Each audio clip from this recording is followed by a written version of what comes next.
Assalamu alaikum, peace. It's Fatimah, Coach Fatimah, 1/3 of Outstanding Personal Relationships and co-author of the new book, Let's Talk Polygamy Uncensored. Now, I'm glad to be back with this installment of Quintessential Queens. I know I took a hiatus. That's all right. And speaking of Let's Talk Polygamy Uncensored, be sure to pick up your copy at letstalkpolygamy.com. I know you all have been asking so many questions about it.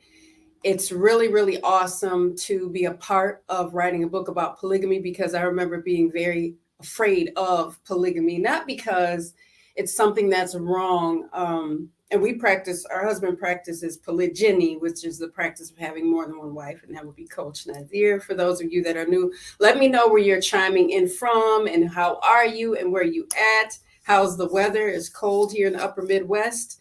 I'm going to be looking up and down at you. I'm doing some checks and balances, making sure you all can hear me. If you can hear me, give me a thumbs up and salams to you that are offering them. So if you look at the bottom of this screen, you'll see the link that says letstalkpolygamy.com so you can order your copy of our book, Let's Talk Polygamy Uncensored. So in this installment of Quintessential Queens, before I begin, I just want to do a little bit of housekeeping here. Like I said, I've been gone for some time, not out of town or anything, but I was making sure that I prioritized some things just personally, business wise, and all this stuff like that. Life happens and it happens to us all. And it happens to us all in polygyny too. So, Assalamu alaikum, Indiana. It goes to where I am. It's nice to see you in here. Well, let me tell you why you're here. This installment of Quintessential Queens is about eloquence and confidence in polygyny. Now, that's even on the bad days. Now, what do I mean by that? I mean that oftentimes we want to be very reactive as women that are married to men that practice polygyny. And it can come in many, many forms. And I'll get into that soon. I just want to make sure that, again, thumbs up if you can hear me. You should be able to, but I like to double check and check with the check and make sure that. So let's see here. I believe you can. All right. All right, let's hop into this subject at hand. Everything looks great here on my end. I hope it looks good on your end too. Hopefully, God willing, inshallah. So, Juma Mubarak for those of you that are Muslim. Today is Juma, the day that we go to the masjid. Many of us go to the masjid. Some of us do not. We're at home. But I believe, yep, Juma should be over right about now. But I wanted to give salams and Juma Mubarak to you.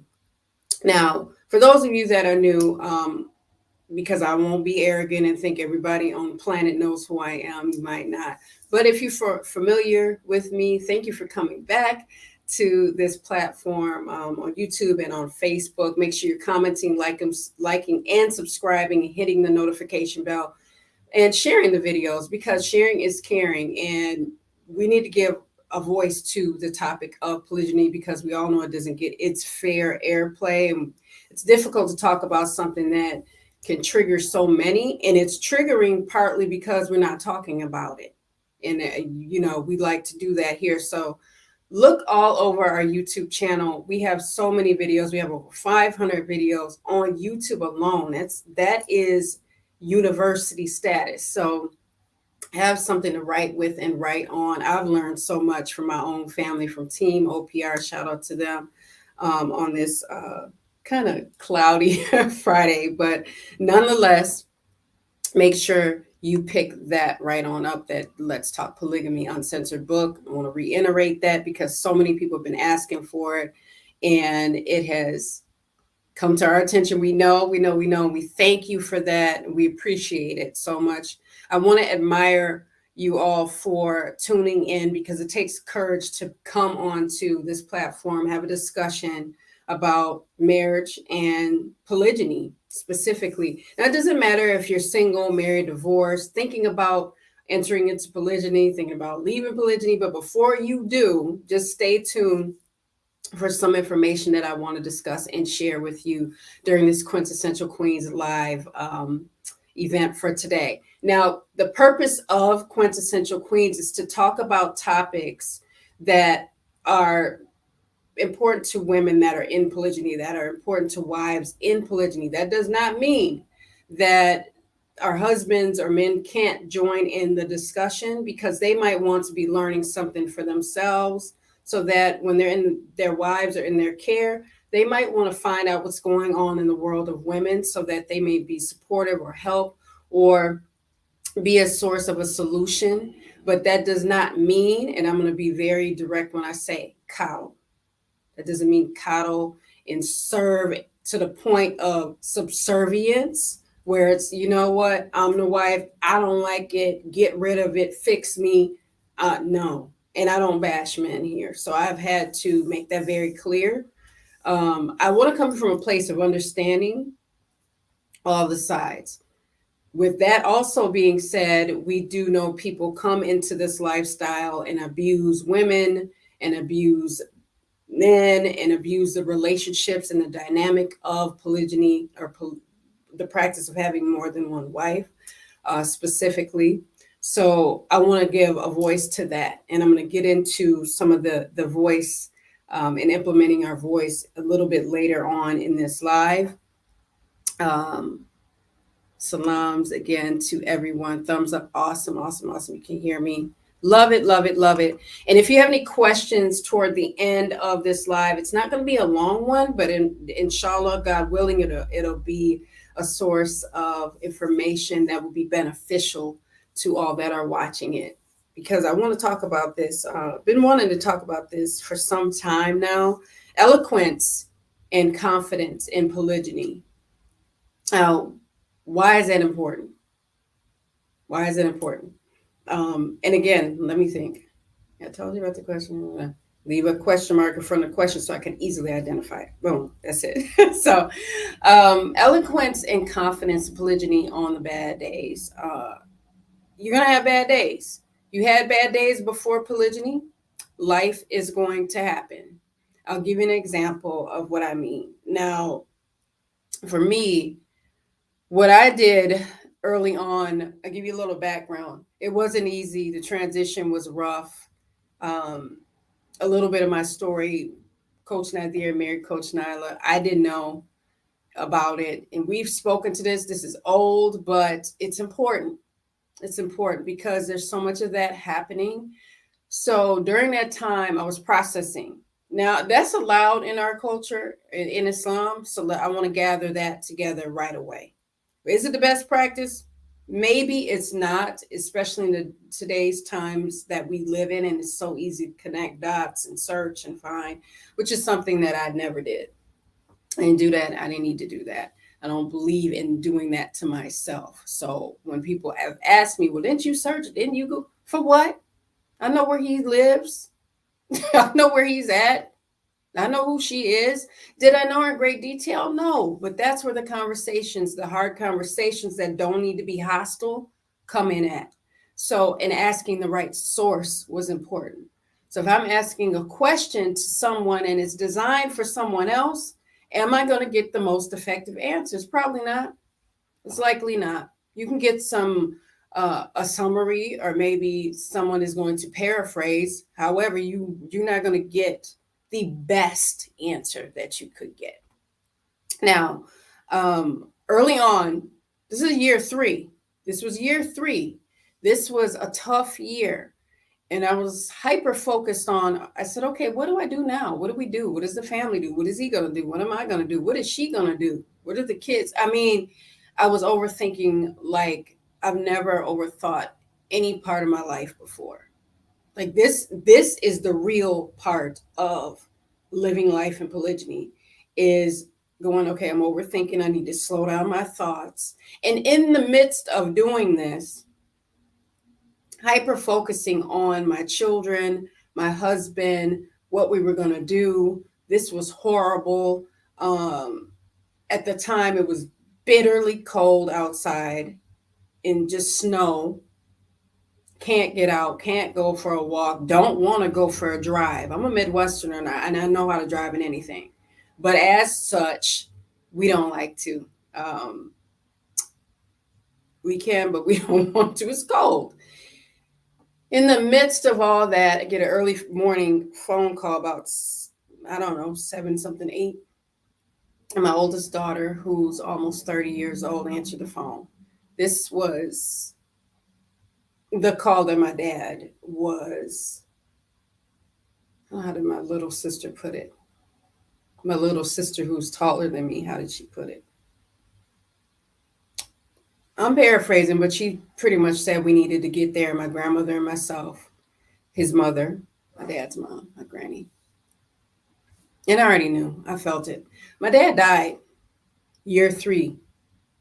He died. He fell over, died. He had horrible heart issues stemming from years of drinking. He was an educated fool, as my grandma would put it. And I wish he loved himself as much as we loved him. And he didn't. I had a younger sister that passed away, his second youngest daughter, of childhood cancer. And after that, I said, well, he'd probably drink himself to death now because he didn't have the discipline. He was just not disciplined. He was not disciplined in communication, health, fitness. He used to be, when I was very young, he used to be all about that because he was a trained kickboxer when I was very young. And he dabbled in some bodybuilding. And he got to the point where he didn't want to build his body anymore. And he didn't. Like I'm saliva, but I got you. Do you want more butter? And I'm in polygyny. My husband's practicing polygyny. Everything's chaotic. I'm like, there's nobody to talk to because there was no resources and everyone was running from it, especially at that time. Now the world has kind of opened up more to the having a conversation about polygyny. But at that time, nope. And I got the call, and my grandmother didn't know how to drive to his apartment. I did. I blew through every red light. It was early morning. I got us there, and an interesting thing happened. The firefighters and the ambulance were still there. And I said, well, they have not transported him to a hospital, which probably means he's gone. So upon entering his home with my stepmother, who was a registered retired nurse, so she knew what it was. And they had these steps that went up, and then they went up again, and there lay my father, and this is graphic, in the floor, dead.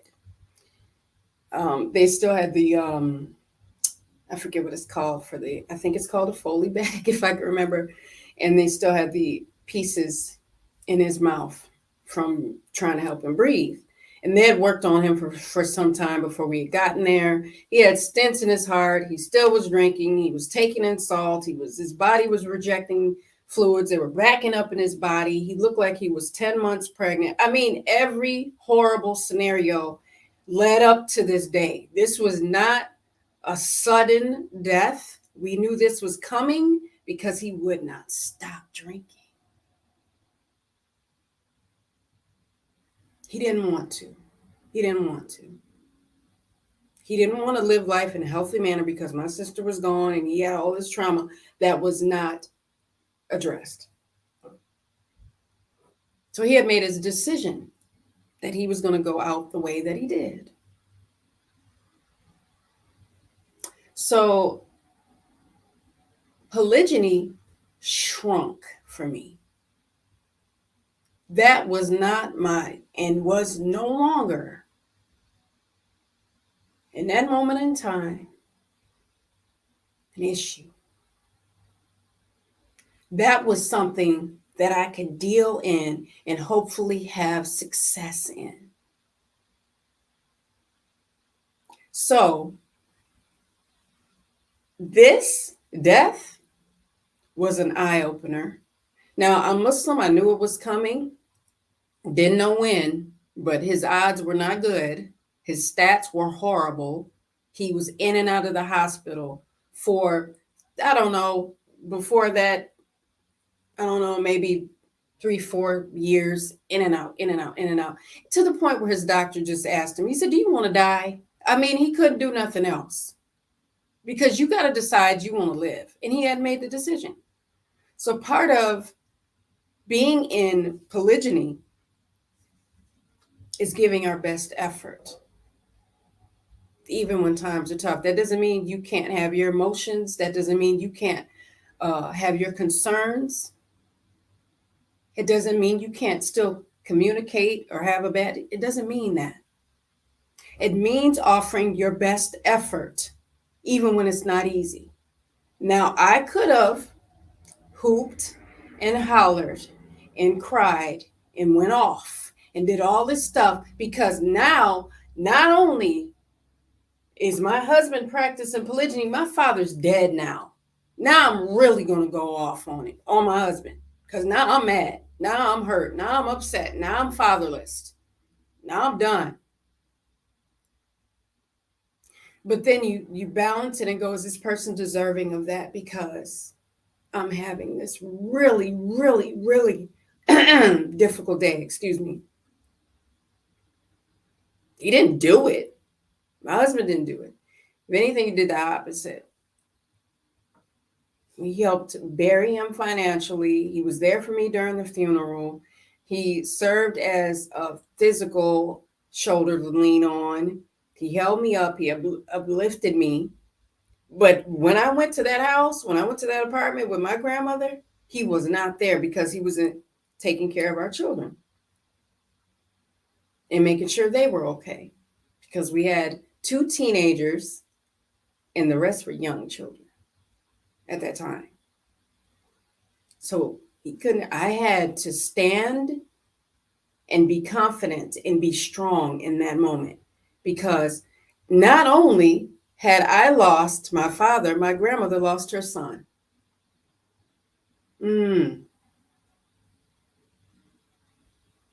So it's an honor to take care of someone that has suffered a loss. But do you see how the death redirected my focus?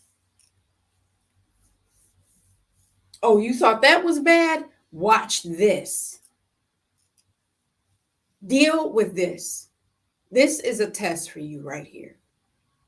You thought that was a test? Here it is. And that kept happening. That kept happening. People kept passing away, getting sick. Life was happening before polygyny. I lost people before that. Very close, dear people to me and my family before that. But understanding that this lifestyle is not easy for anyone. However, is it impossible? Can you still be happy in it? Absolutely. What is the quote? You're as happy as you decide you want to be. Because if we look past ourselves and say, I want my husband to fix this mess because he created it, and I want him to fix me and make me happy, don't you know he would have done it long ago and snapped his fingers and made you happy? But that's not how the world works, and that's not the privilege that he has. It's a privilege that we have. It's an honor that we have to make ourselves happy. I love looking at myself every day, making myself happy, because every day is different. I don't care if it's a headband. I don't care if it's a piece of art. I don't care if I'm hugging my children. I don't care if I'm creating content, if I'm offering salat. Those things, laughing with my co-wife, I don't know how many times, kikiing with her, those things make me happy.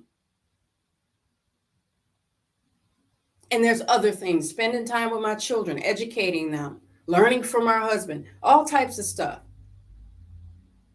But I get to design it.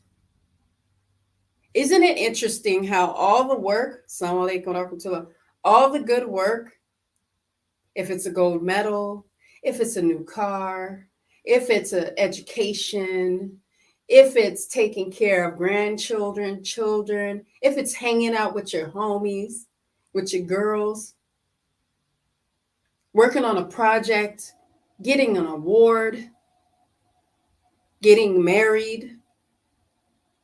Everyone wants the good work of that and the recognition for that. But oftentimes, not all the time, when it comes to happiness and polygyny, do we want part or in on the happiness of it? Do we want to help with that? Do we want to be better? Do we want to be eloquent and confident? Put some efforts in. My aunt told me something powerful, life-changing. She said, you don't ever want to tell your children you didn't try. But you got to know what it looks like for you to do this long term. She's since passed away. Some of the most powerful words I ever heard were from that beautiful woman. Because guess what? Guess who knew Coach Nazir longer than me? She did. He was 7. She told me that. You're as happy as you decide you want to be. Now, that's not to say you won't have to make an ultimate decision and get divorced, but I won't tell somebody, you know what, you should get divorced. I will talk about all the work and all the investment and all the education and all the healthy intentions and all the listening and all that stuff first before I would ever tell somebody that. I likely will never tell somebody to go do that. They have to decide that for themselves. They have to evaluate. And it can't be this threat. I'll just go. I'll just leave. You don't have to stay. But I had a discussion with someone last night about this. I want people to know this. People meaning the women, the wives.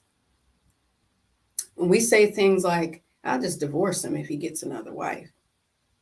I'll sweat off my back. That's his problem, not mine. Okay, let's do some math. Let's say you're married to a man 20 plus years and he's been good to you 20 plus years and he's awesome.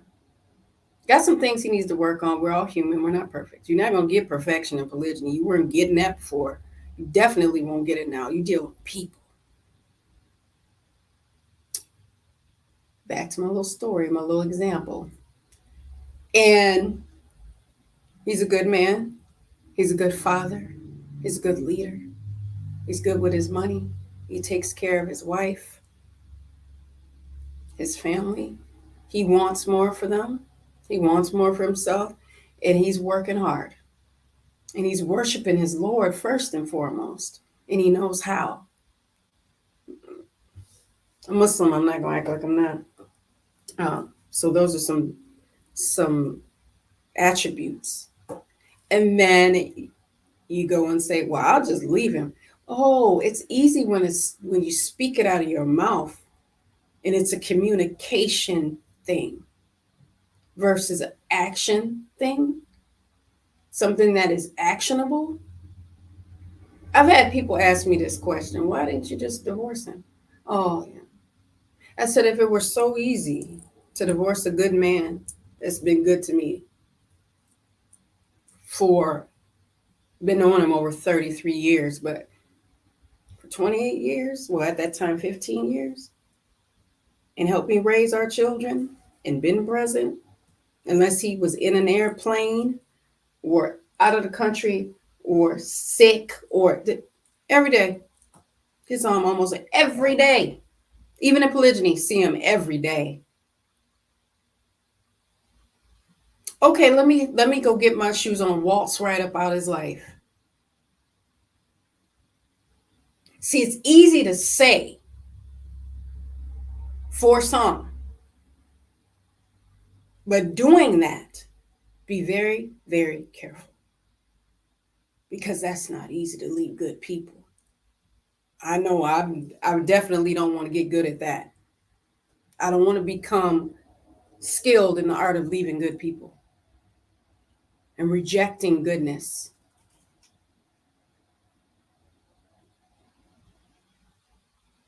Permission to practice polygyny is not my right to give to my husband. You got to ask me first. Now, yeah, you need to communicate and talk, and yeah, we're not going to downplay that. However, I'm not his parent. So when people say, did he ask me for what?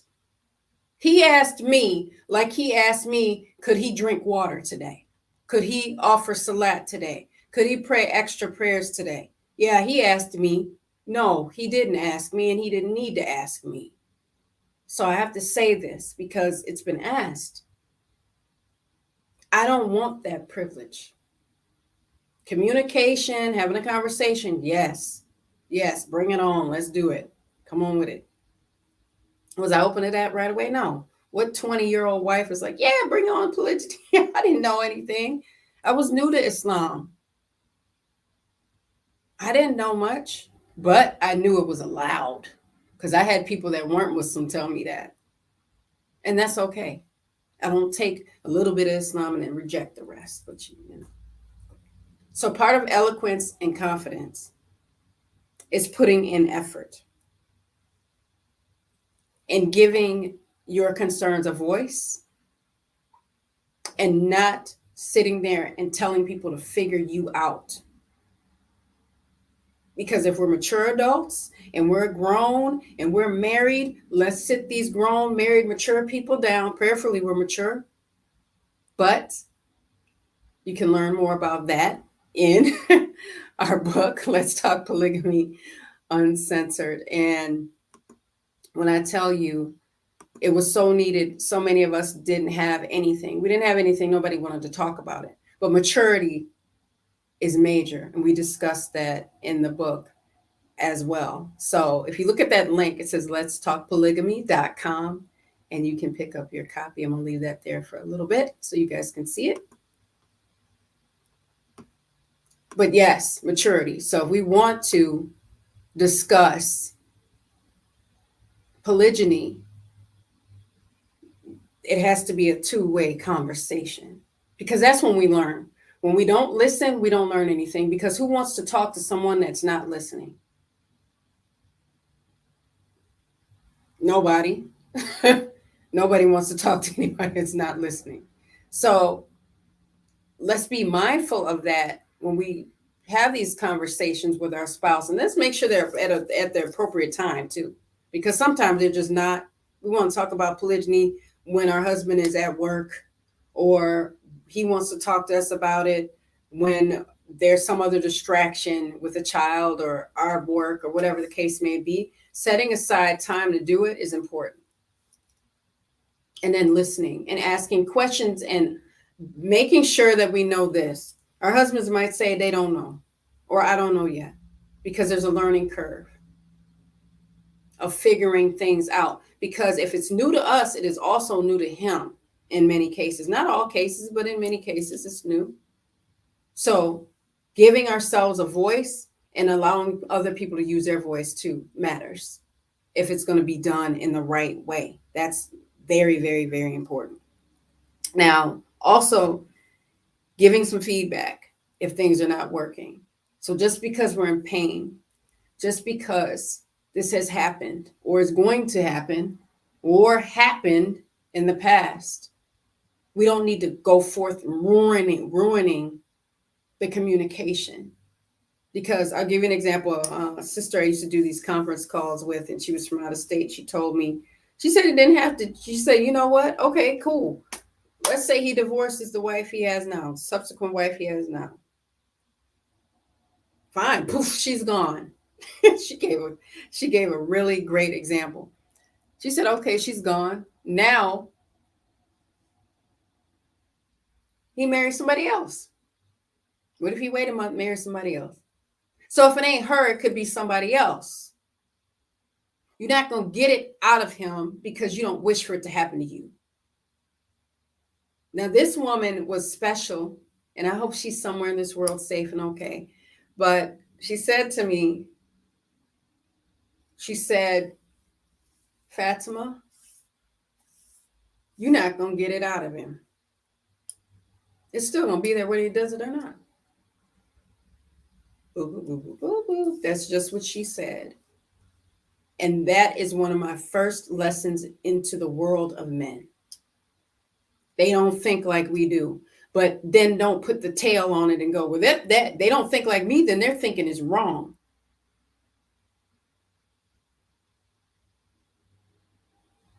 It's different. The way they love us is different. See, oftentimes, and I love that word, we want our husbands to love us like women. He can love you, compartmentalize and love you, and be loving you and be ready to die for you and protect you with his body and protect you with his words and do all this protection. Uh-oh. Hold on, guys. I have to make an adjustment very quickly. Something happened here. Just 1 second. I'll be right back. Hold tight, guys.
Let's see.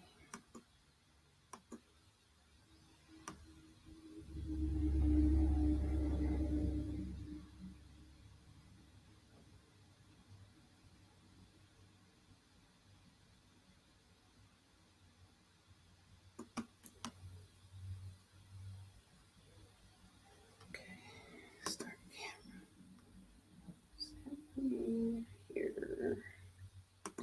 And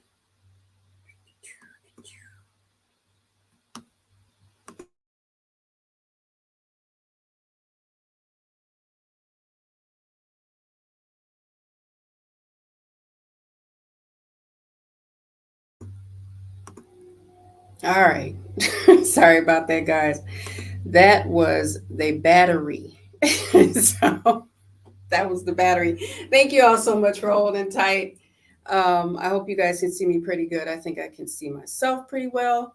Now, since I lost my train of thought, we are going to get back into grabbing my notes, you guys. We're going to get back into this quintessential queens um, discussion on eloquence and confidence. And I think I was talking about giving feedback and giving your voice. And this is the last point, and I'm going to close, but taking ownership of our actions. So practicing eloquence in confidence is taking ownership and responsibility of what we say and what we're doing. Because sometimes there's this blame game that happens in polygyny, and it can get vicious. It can get, I don't know, it can get really mentally abusive and manipulative.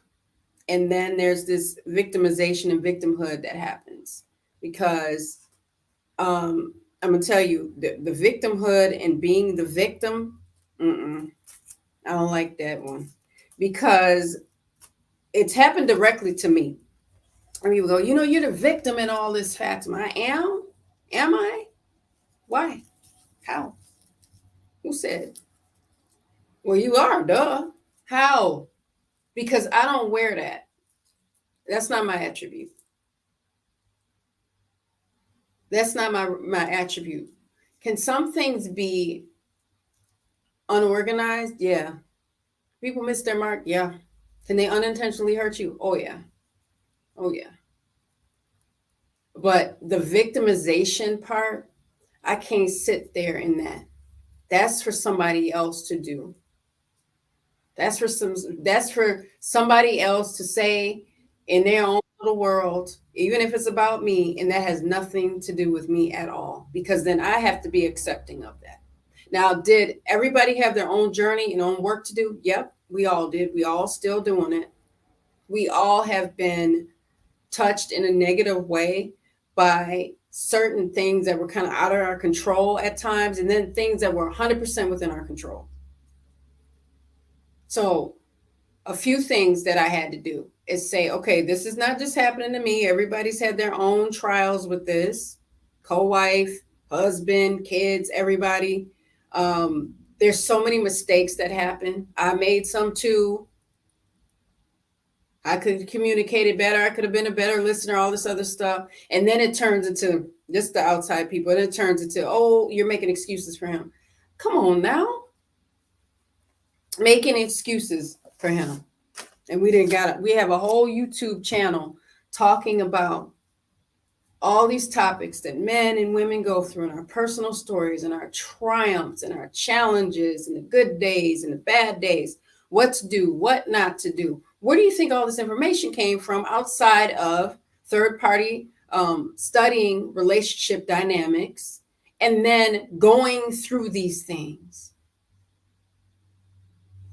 and then ultimately becoming coaches in marriage, relationships, and polygyny? And with that, we offer coaching services as well, all three of us. And you can visit our websites. You can go to CoachFatimah.com. You can go to CoachNazir.com and CoachNyla.com for details on the services that we do offer. I had to use that last part, the taking accountability for our actions part, because it's easy to blame, shift, and say that it's one person's fault that all this stuff happened. It's one person's fault that all this stuff went wrong. And there's nothing I can do to fix me because they did it. He did it. She did it. It's all their fault. Everything. Well, I wouldn't have yelled if he hadn't practiced polygyny. We have our raw reactions to it. We can get upset.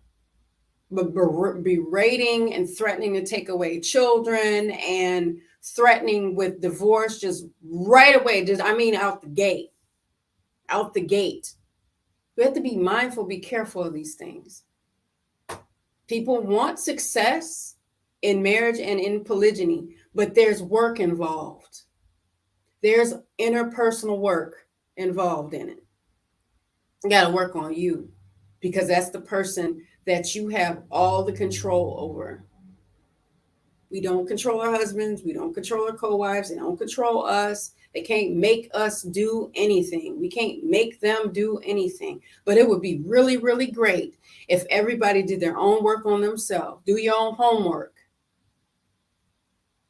You go to school, have somebody else do your work and hand it in and see what the teacher say. And they know it. Oh, you didn't do this work. Somebody else did your work. Well, you go, what's the problem?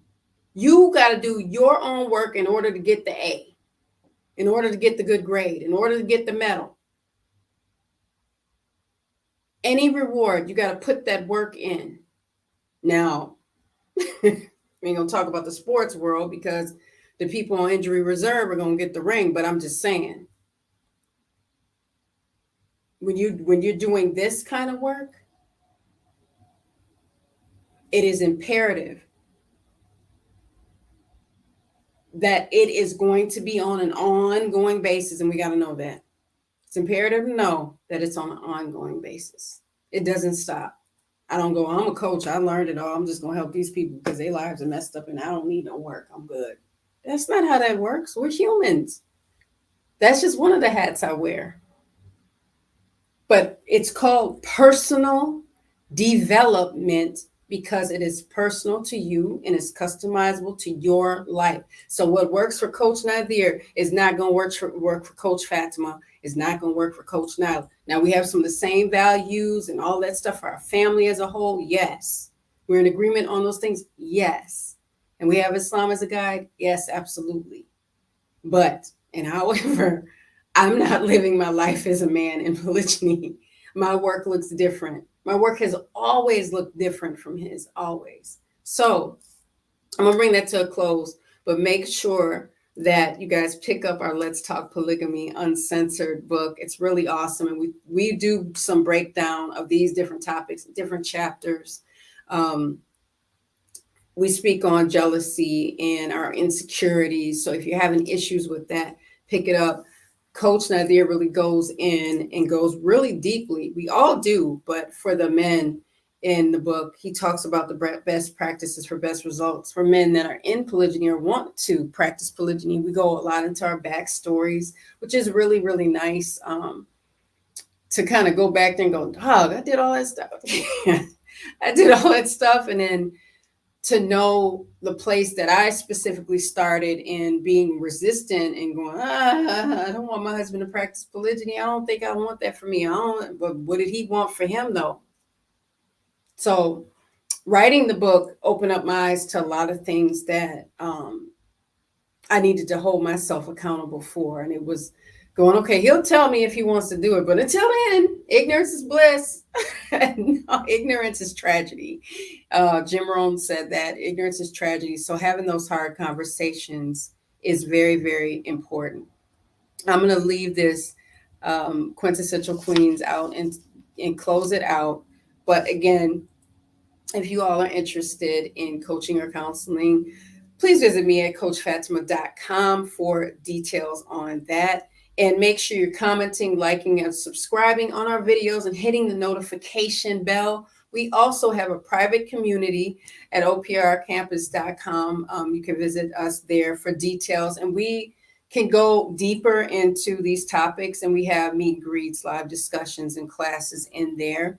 Because YouTube is a difficult place sometimes to have an open, honest discussion with mature people about many of the topics I discuss, or many of the topics that we discuss on our YouTube channel. And if you're on IG, we're Outstanding Relationships over there. You'll see us go live on there sometimes. And we'd like to check in and see what you guys are saying about these different topics. If you have any questions, please leave a question mark at the beginning of your question so that I can easily identify it. And I'm giving salams to you all. Thank you all for the salams. Again, Juma Mubarak.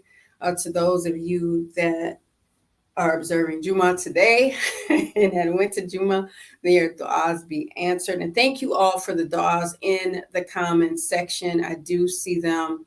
Peace to those of you that offered peace. I appreciate it. OPR team, OPR family appreciates it as well.